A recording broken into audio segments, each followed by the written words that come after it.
எல்லோருக்கும் வணக்கம். இந்த வீடியோல நம்ம ஆப்ஷன் எப்படி ட்ரேட் பண்றது அப்படிங்கிறத பார்க்குறோம். உதாரணத்துக்கு இன்னைக்கு சென்செக்ஸ்ல நம்ம ட்ரேட் பண்ண போறோம். ஏன்னா இன்னைக்கு சென்செக்ஸோட எக்ஸ்பைரி டே.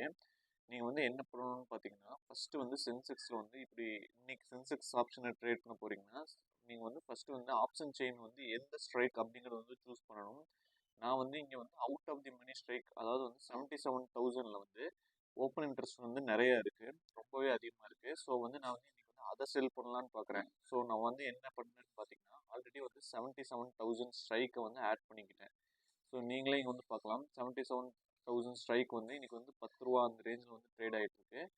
ஸோ இப்போ 79,000ல இருக்கு சென்செக்ஸ். ஸோ நான் 77,000 செல் பண்ணலாம் அப்படின்னு கிளிக் பண்ணுறேன். எவ்வளோ குவான்டிட்டிஸ்ன்னு பார்த்தீங்கன்னா, ஓகே, நான் ஒரு 300 குவான்டிட்டிஸ் செல் பண்ணலான்னு பிளான் பண்ணுறேன். 300 குவான்டிட்டிஸ். இப்போ கரண்ட் ப்ரைஸ் கொடுத்துக்கிட்டேன். ஒரு ஜிடிடி எதுக்கும் ஸ்டாப் லாஸ்க்காக போட்டு வச்சுக்கிட்டேன்.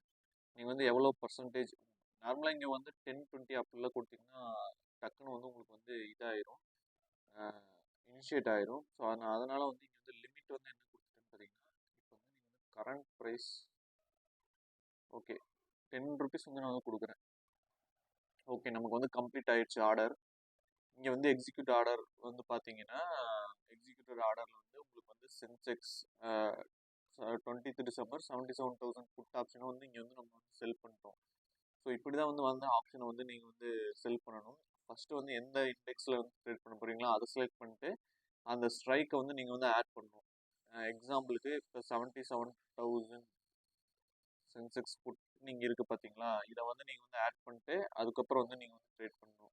ஸோ இங்கே பொசிஷனில் பார்த்தீங்கன்னா, நீங்கள் ஆட் பண்ண பொசிஷன் இங்கே வந்துடும். ஸோ ஆட்டோமேட்டிக்காக நீங்கள் இந்த பொசிஷன் உங்களுக்கு எப்படி போகுதுங்கிறத பொறுத்து நீங்கள் க்ளோஸ் பண்ணிக்கலாம், இல்லை அப்படியே விடுறதுனா விட்டுக்கலாம். ஸோ இப்படி தான் ஆப்ஷனை நீங்கள் பை அண்ட் செல் பண்ண மாட்டோம். செல் பண்ணுறது ரொம்ப ஈஸி. நான் இப்போ செல் பண்ணல, உங்களுக்கு செல் பண்ணுறது எப்படின்னு காமிக்கிறேன். இங்கே கொடுத்து எக்ஸிட் கொடுத்து நீங்கள் என்ன லிமிட்டோ அதை கொடுத்து ஸ்வைப் டு பை கொடுத்தீங்கன்னா ஆட்டோமேட்டிக்காக இந்த பொசிஷன் க்ளோஸ் ஆயிரும். ஸோ இப்படி தான் ஆப்ஷனை பை அண்ட் செல் பண்ணணும்.